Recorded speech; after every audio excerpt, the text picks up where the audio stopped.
So you might be in a situation where Instagram is not letting you go through and post 20 photos within Instagram.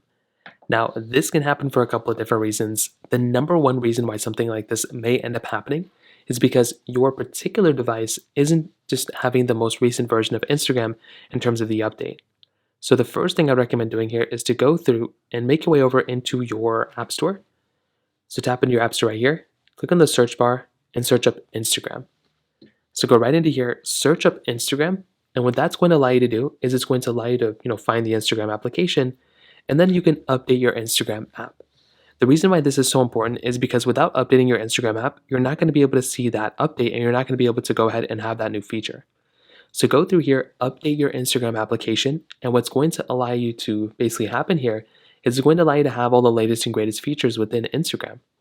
So now what you can do is make your way back into your Instagram application, and you can then go and swipe to the side, and you can go and click on post, find the photos that you want to post, and you want to see if the 20 photos option is there. If it is still missing, that might mean it's not available in your particular area, meaning that the area that you're in, Instagram is just not allowing you to go ahead and basically, post it or post 20 photos. So it might be in an ongoing basis. It might mean that over time it'll allow you to do it. So what you can do is just constantly kind of close out of Instagram and reopen the app. And you want to see if that ends up changing anything. Sometimes that might end up changing some things. So you can try doing that. Try going back into your Instagram photos again, finding some photos, and you want to see if that ends up changing anything either, which in some cases it might end up doing that.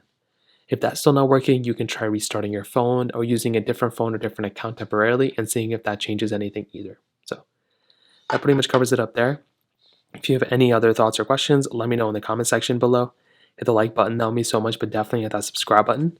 More importantly than everything else, I love every single one of you guys. Hopefully I'll catch you guys in the next video. Peace out, Swollen.